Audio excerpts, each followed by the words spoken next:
Bonjour tout le monde. On va y aller avec les exercices synthèse du chapitre 8 pour la révision. Fait que je pense que tous les numéros, là, pas mal, là, sont des bons exemples de numéros donc pour l'examen de transfert d'énergie. On va y aller aussi avec la loi de la conservation de l'énergie. Fait que tout, finalement, nos notions là, sont ensemble dans cette section-là. Fait qu'on y va avec le numéro 1. Quelle est la quantité de travail nécessaire? Fait qu'on cherche le gros W, comme ça, de travail, pour faire passer une voiture qui a une masse de 1200 kg, d'une vitesse initiale de 0 à une vitesse finale de 50 km/h. Bon, tout d'abord, là, on se demande tout le temps les unités si sont correctes. Les unités, bien, c'est clair on déteste, nous, donc les kilomètres heure. On va y aller avec les mètres par seconde pour que ça fitte avec les unités. On va faire fois 1000 divisé par 3600 à notre 50 km.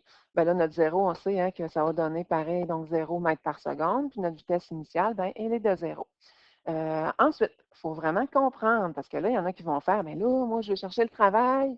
Le travail, ben, c'est habituellement, Mme Nadeau m'a dit que c'est la force fois delta X. Je n'ai pas la force, je n'ai pas le déplacement. Comment ça qu'elle me demande de trouver ça? Il me manque des renseignements. Bien, il faut juste allumer que le travail, c'est égal à l'énergie. C'est égal à la variation d'énergie.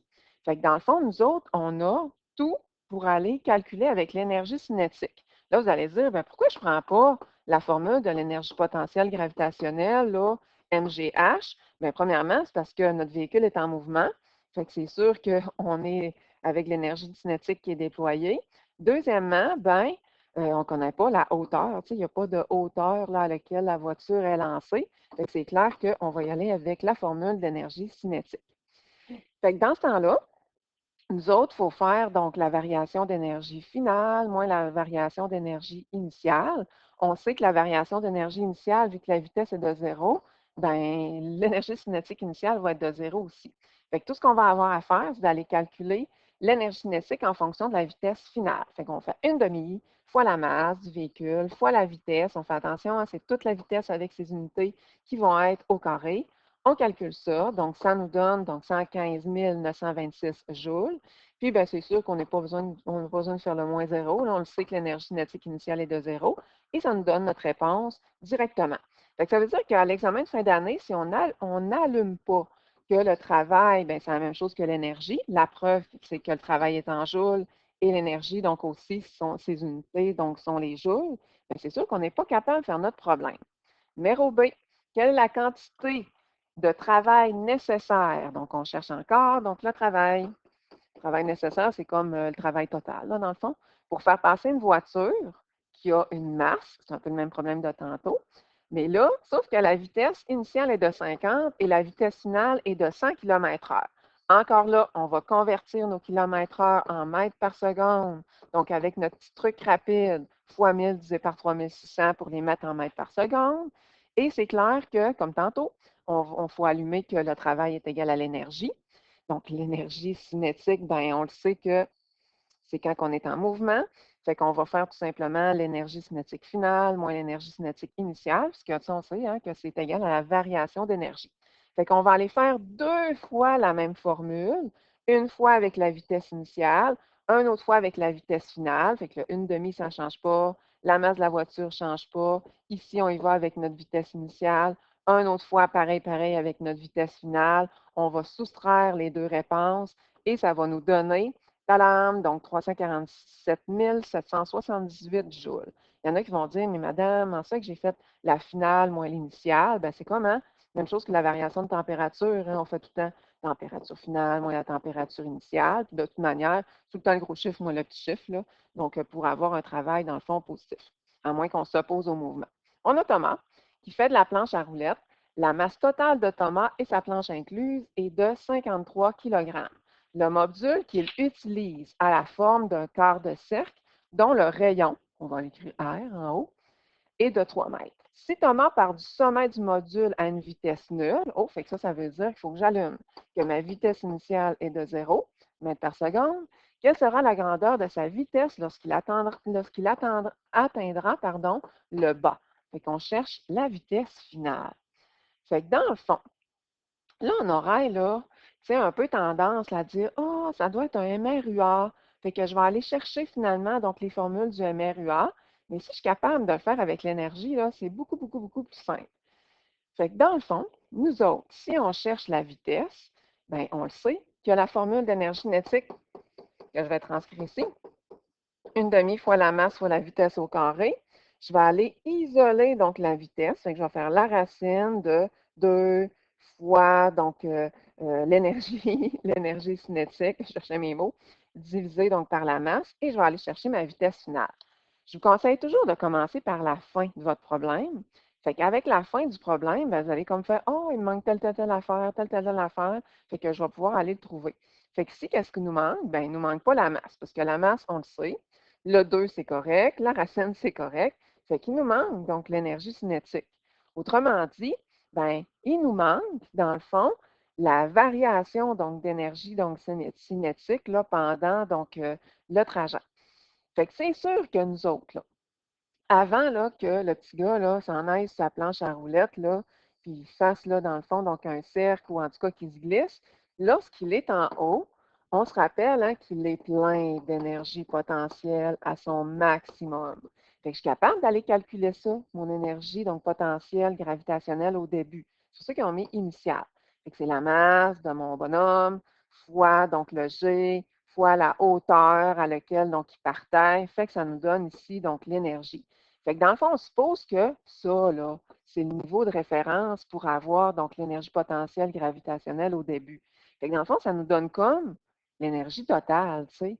Ça nous donne comme un peu donc l'énergie donc mécanique. Tu sais, on se rappelle hein, que l'énergie mécanique, c'est égal donc à l'énergie totale, donc c'est la somme de toutes les énergies. Au départ, si mon énergie potentielle est à son maximum, il faut allumer que l'énergie cinétique, ben, elle, est à son minimum. C'est pour ça que c'est égal donc à zéro. Mais nous autres, on veut savoir ici, là, dans le bas de la pente, quand il va avoir pris toute sa vitesse, là, quelle va être la vitesse finale. Fait que dans le fond, ici, là, qu'est-ce qu'on a à faire, là? C'est pas vraiment donc des formules. C'est comme donc une logique. Là, vous allez dire, je suis obligé de tout écrire ça comme ça? Mais non, on peut tout simplement dire là, que on peut même l'expliquer qu'au bas du module, donc toute l'énergie donc potentielle s'est transformée en énergie cinétique. On pourrait dire ça de même, là, que l'énergie potentielle gravitationnelle initiale s'est transformée en énergie donc cinétique à la fin, donc ici, là, finale. C'est sûr que ça vous tente de dire que la somme des énergies donc initiales est égale à la somme des énergies finales. Donc, vous pouvez donc aussi, mais juste de dire que c'est un transfert, là, ça c'est bien, bien, bien correct. Fait que là, j'ai mon énergie potentielle qui s'est transférée en énergie cinétique dans le bas de la pente. Je la mets là, je divise, je fais la racine, puis je vais avoir la vitesse finale. C'est un beau problème d'examen. Ici, un ingénieur en bâtiment et une experte en énergie doivent concevoir un système de sécurité pour un ascenseur. Au cas où le câble de l'ascenseur se briserait et que la cabine tomberait en chute libre, ils envisagent de fixer au sol un énorme ressort qui permettrait au moins d'amortir le choc puis de faire une petite décélération de la cabine sur une longueur de 3 mètres. Fait que la longueur de 3 mètres, là, c'est comme une hauteur, c'est comme une position. Donc, tu sais, c'est la position finale. Là, si, admettons, on écrase, là, puis que l'ascenseur va dans le plus bas possible là, vers le sol. Si la masse de la cabine est de 2 tonnes, donc ça, c'est la masse. En passant, nous autres, on n'aime pas ça, les tonnes, là, fait qu'on va, on va transférer ça donc en kilogrammes. 2 tonnes, donc pour mettre ça en kilogrammes, on va faire fois 1000. Donc ça, il fallait comme le savoir, hein, des connaissances générales. Ça va donner 2000 kilogrammes. Et que sa vitesse maximale ici, donc j'imagine que la vitesse maximale, ben, ça va être quand il va partir, là, ça c'est bien sûr, et de 18 mètres par seconde. Que devra valoir donc la constante de rappel du ressort, le K. Si ben, on nous dit qu'une tonne là, équivaut à 1000 kg, c'est pour ça qu'on a fait fois 1000, là. Fait qu'on veut savoir que devra donc valoir la constante de rappel du ressort pour être capable d'amortir ce choc-là. Fait que dans le fond, on va considérer que lorsque la cabine va être en haut, ça va être genre sa position donc initiale. Elle va descendre, donc jusqu'au bas. Fait que jusqu'au bas, ben, ça va correspondre, là, dans le fond, à la compression donc, du ressort, là, admettons, là, donc qui va être de 3 mètres. On va considérer que la vitesse initiale, donc avant l'arrêt donc de la cabine, est de 18 mètres par seconde. Puis on veut à la fin donc obtenir une vitesse finale de 0 mètres par seconde en 3 mètres. Là. Tu sais, on veut que ça se fasse là, quand on va arriver donc ici, donc on mettons que c'est le ressort, là, puis ça arrive donc au ressort, là, on veut que ça prenne 3 mètres. Dans ce temps-là, là, vous allez dire, bon, j'y vais-tu donc avec mes formules du MRUA? Fait que, tu sais, si je vais-tu avec une chute libre? Quand vous pouvez y aller donc avec l'énergie, donc allez-y.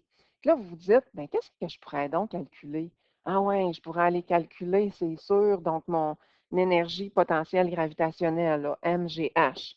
Fait que essayez au moins de les calculer. Même si, admettons, vous dites, hey, c'est dur ce problème-là, on essaye de rentrer nos chiffres dans la formule.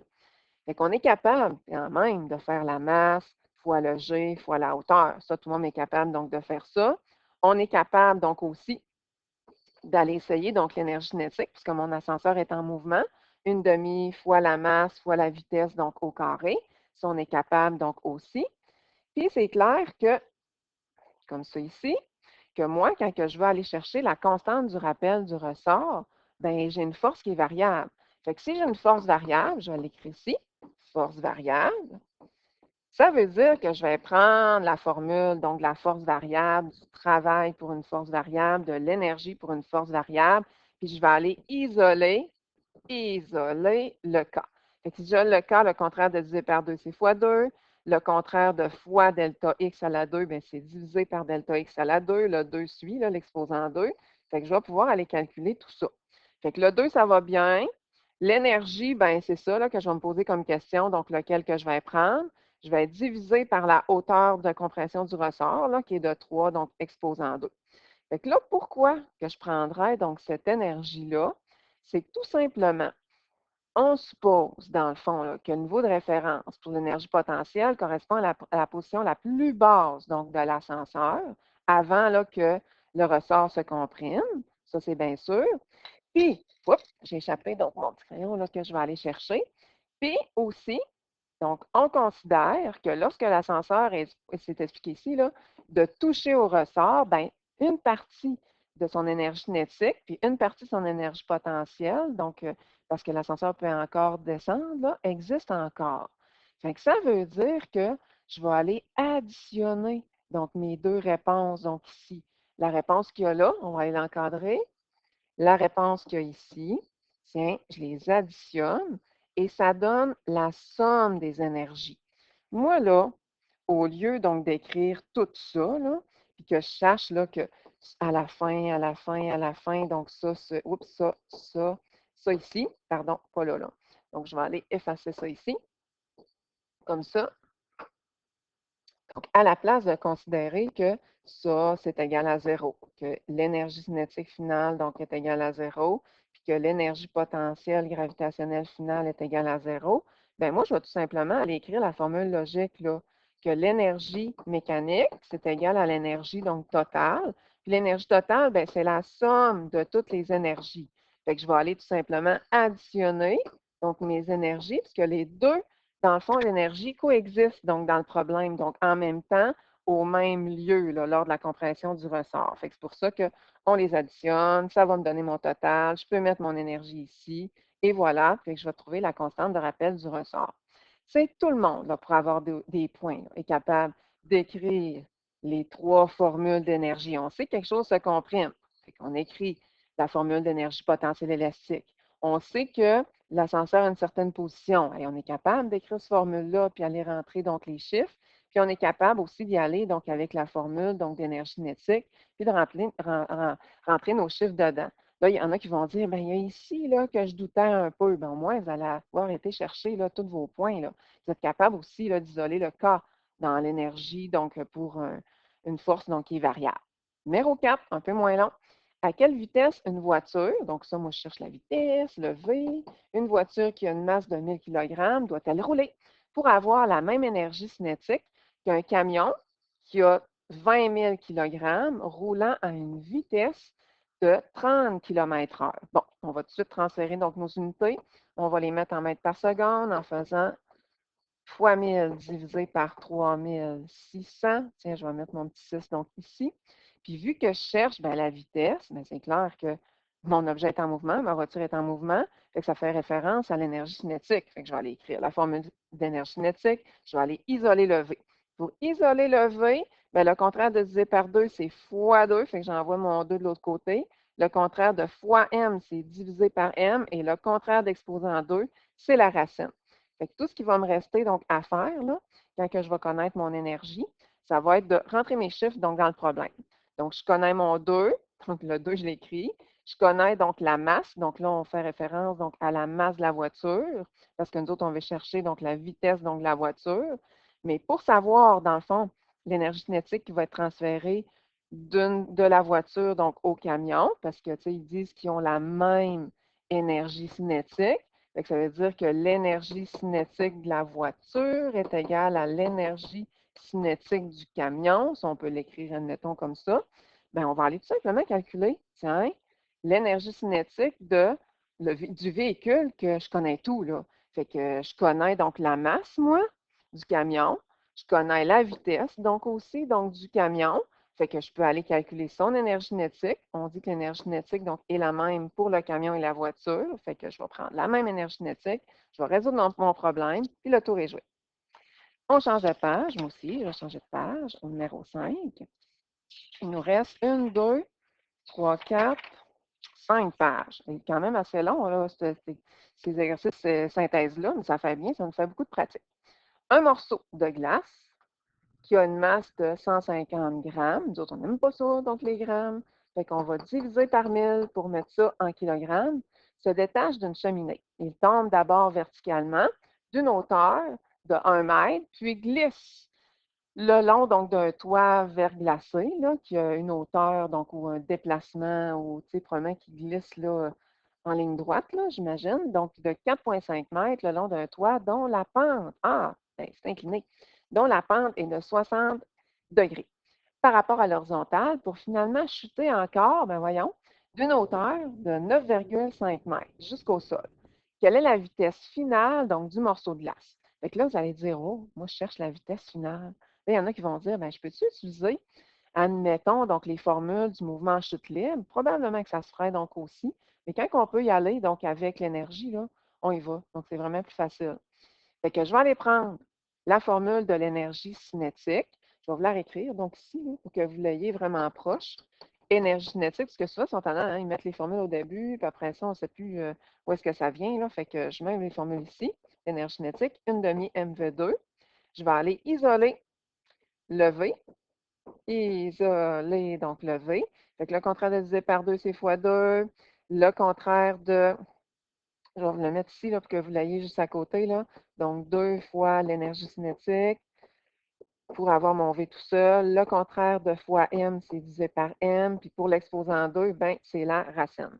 Fait que dans le fond, là, il ne manque pas grand-chose. Donc, j'ai la masse, je la connais. Mon 2, je suis correct. Ma racine, je suis correct. Là, j'ai tout, dans le fond. Tout ce qui me reste donc à aller chercher, donc c'est l'énergie. Fait que comment que je vais faire pour aller chercher l'énergie?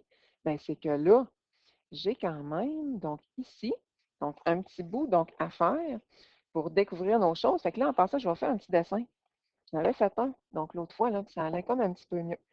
Fait qu'on a comme le toit, donc de même, mais mon Dieu, ça ne sera pas chic, chic, chic.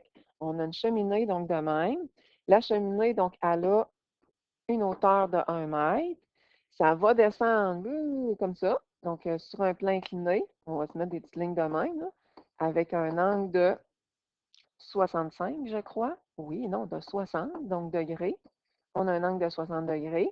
Ça va chuter sur un angle de 60 degrés sur une distance de 4,5 mètres.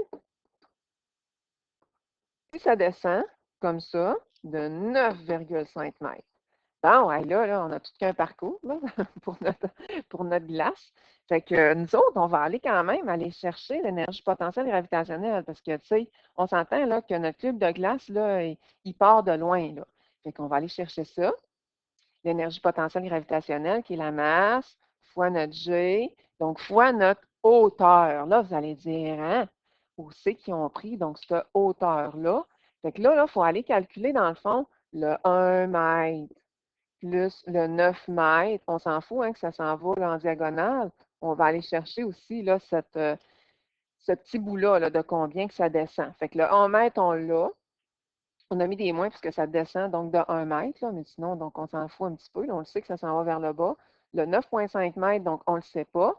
Mais nous, le but, c'est que j'ai un triangle rectangle. Il va falloir que j'aille trouver donc la cathète, supposant qu'ici j'ai un angle de 60 degrés. Fait qu'on le sait là, que ça va nous donner, si on fait, admettons, donc côté opposé sur notre hypoténuse. Donc, c'est ça qu'on a fait ici, là, côté opposé sur l'hypoténuse, on a fait de la trigo. Ça, vous êtes censé être capable de faire ça. Ça va nous donner 3,9. Et là, on peut additionner donc toutes les hauteurs. Fait que ça va nous donner une hauteur totale, là, dans le fond, là, de 14,4 mètres. On va pouvoir mettre ça là, donc ici, et ça va nous donner notre énergie potentielle gravitationnelle. Fait que dans le fond, ça, là, l'énergie potentielle gravitationnelle, là, ben, elle, là, c'est comme notre énergie mécanique, notre énergie totale. Puis c'est clair qu'elle va tout se transformer donc, en énergie cinétique. On le sait hein, qu'au début, notre vitesse donc, est égale à 0. Fait que je n'ai pas d'énergie cinétique initiale. Fait que tout ce que je vais avoir à faire, c'est de considérer que mon 21,2, il va devenir finalement, il va se transformer, puisque mon énergie potentielle gravitationnelle, on peut écrire ça comme ça, là, énergie potentielle gravitationnelle se transforme tout en énergie donc cinétique. Je vais pouvoir donc rentrer ça dans ma formule et le tour est joué. Tu sais, on le sait là, que la variation d'énergie cinétique, c'est l'énergie cinétique finale moins l'énergie cinétique initiale, mais il y en a tout le temps souvent un des deux là, qui est égal à 0. C'est comme ça qu'on résout notre problème. Numéro 6, on nous dit quel est le travail. Oh, fait que là, on cherche le gros W nécessaire pour empiler 5 boîtes sur le sol si chaque boîte a une hauteur de 30 centimètres. Fait que là, ça veut dire que, oh mon Dieu, fait que si j'en empile 2, ben c'est clair que je vais avoir une hauteur de 0,6 mètres. J'en empile 3, donc ça va être 0,9 mètres, et ainsi de suite. Là, si je rajoute un 0,3 mètres, ben, ça va me donner 1,20 mètres. Puis qu'ils ont une masse, donc ces boîtes-là, M, de 14 kg. Donc, on nous dit que les boîtes sont préalablement alignées donc, sur le sol. Donc, nous autres, on veut savoir le travail donc nécessaire. Qu'est-ce qu'on va faire? C'est qu'on va tout simplement aller calculer tout le temps la même formule de l'énergie potentielle. Je vais juste l'écrire comme ça, hein, énergie potentielle, MGH. On va aller calculer une fois avec une position de 0, une fois avec une hauteur. C'est tout la même affaire. Là. La masse, tout le temps 14. Fois le G, tout le temps 9,8. Fois la hauteur qu'on va toujours donc additionner un 0,3 mètres. Ça ici ne serait pas nécessaire donc d'aller l'écrire. C'est comme donc logique. Fait que je vais le faire une fois avec le point 3, une fois avec le point 6, une fois avec le point 9, une fois avec le 1,2. Puis là, ben, qu'est-ce que je vais faire, moi?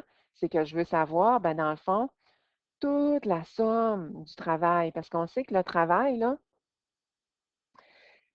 c'est égal. Pourquoi j'ai mis mon W croche de même? Eh, mon Dieu, c'est bizarre, bizarre, bizarre. Donc, mon travail est égal donc, à mon énergie totale, donc mon énergie là, totale déployée.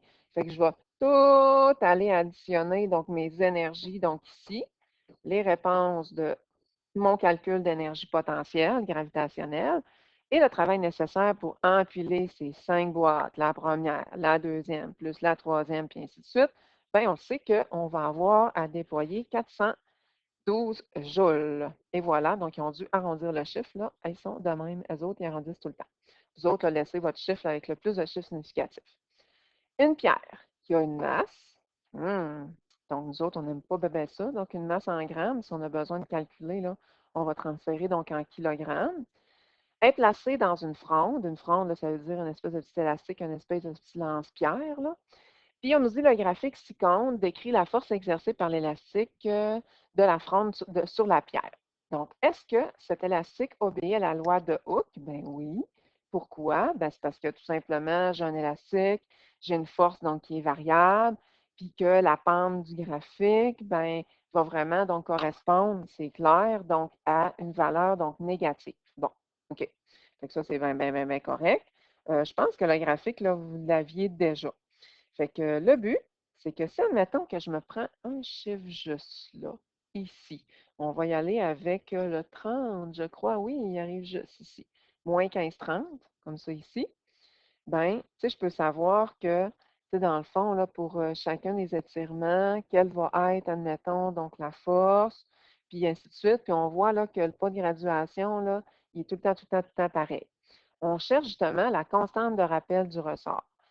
Pour rappeler, vous aviez une formule force de l'élastique là, ou d'étirement là, est égal à K fois L ou K fois delta X. Là. J'ai comme simplifié. On n'a pas besoin de mettre le petit négatif là, pour dire si c'est la force exercée sur le ressort ou par le ressort.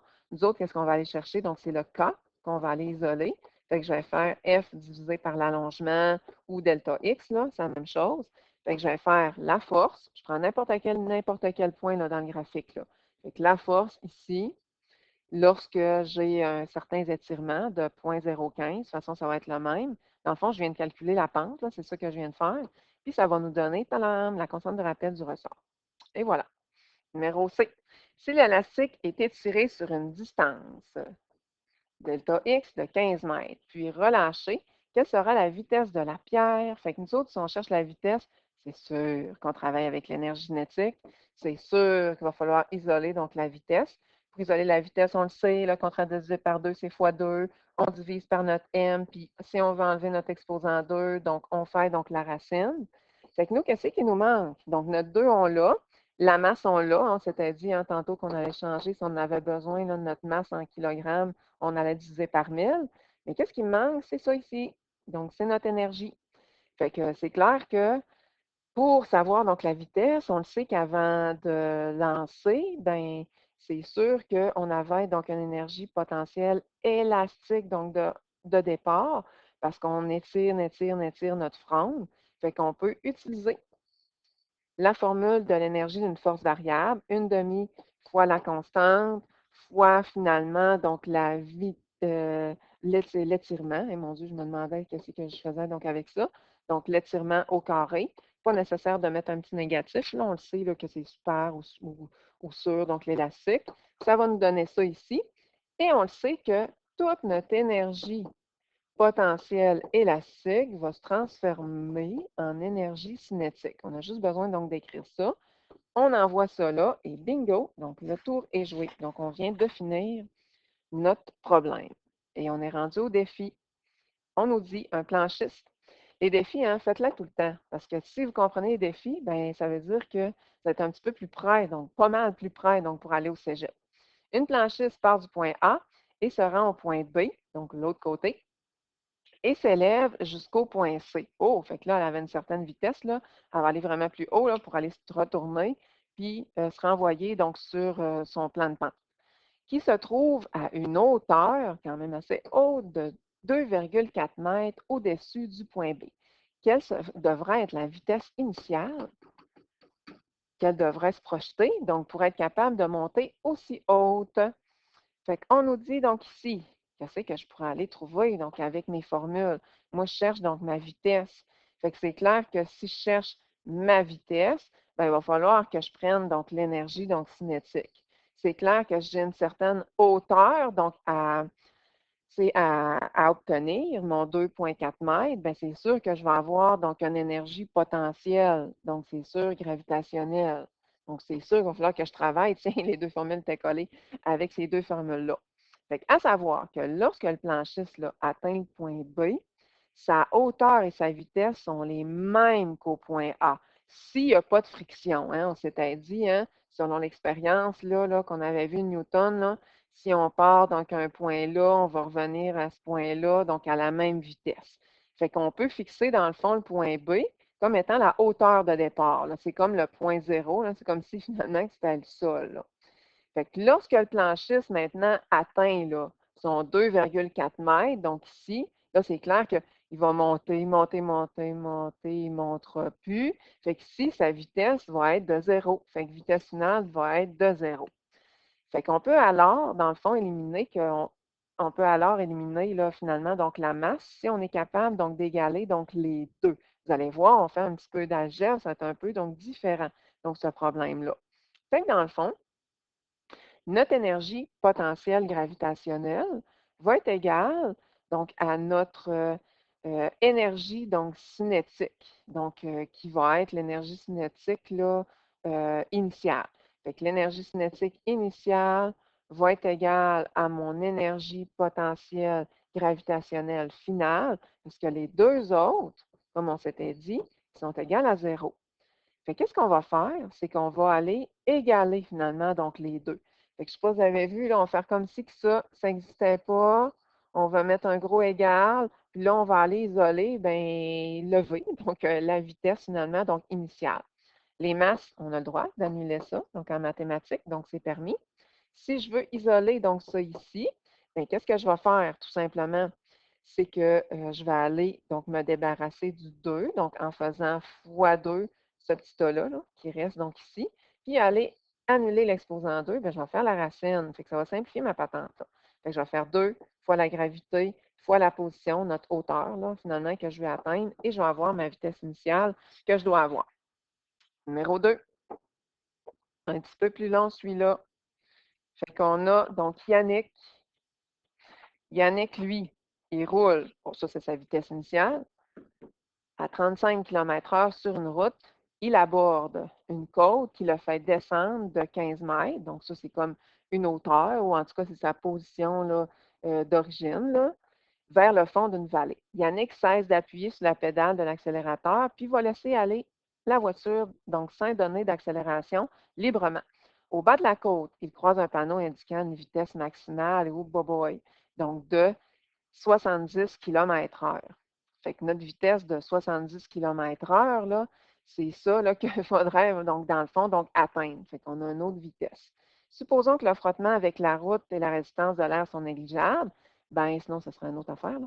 Yannick excède-t-il la vitesse de limite permise? C'est qu'on veut savoir si, à la fin, à quelle vitesse il va être. Donc, sa vitesse va-tu être de 70, plus petit que 70, égal à 70, donc plus grand que 70. Donc, c'est ça que je vais aller chercher.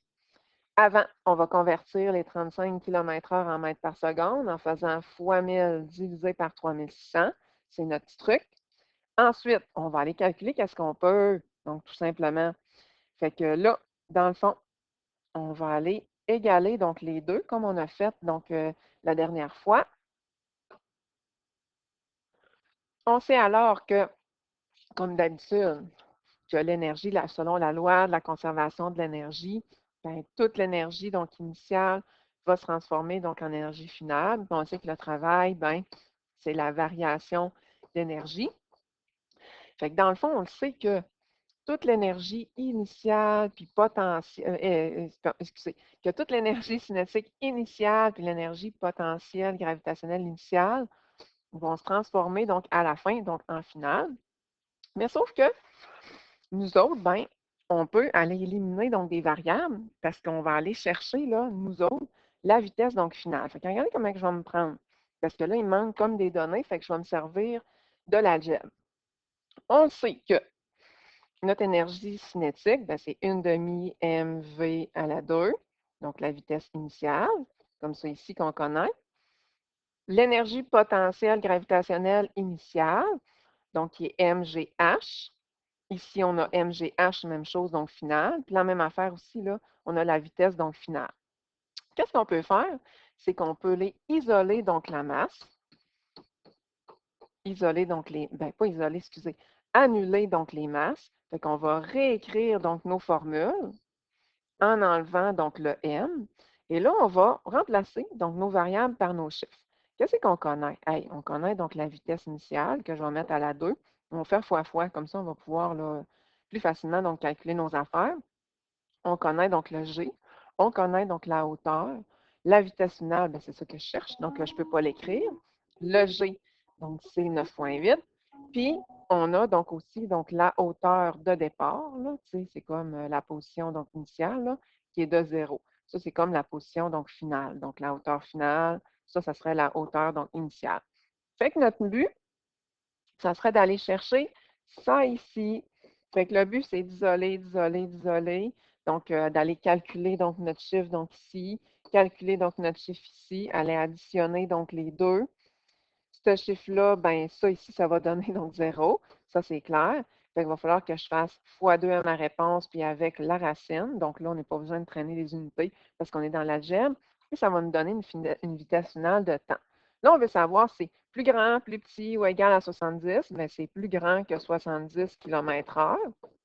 Bien entendu, il faudrait transférer tout ça donc en km/h en divisant par 1000 puis en faisant fois 3600 pour pouvoir le comparer à 70 km/h. On verrait donc finalement que il excéderait donc un peu la vitesse, mais si on tient compte des forces de frottement, on sait que les forces de frottement vont s'opposer au mouvement, fait que la vitesse serait un petit peu plus petite, fait que par conséquent, ben, avec les forces de frottement, probablement que ça serait bien correct. Il n'excéderait pas donc la vitesse. On y va donc avec le numéro 3 maintenant.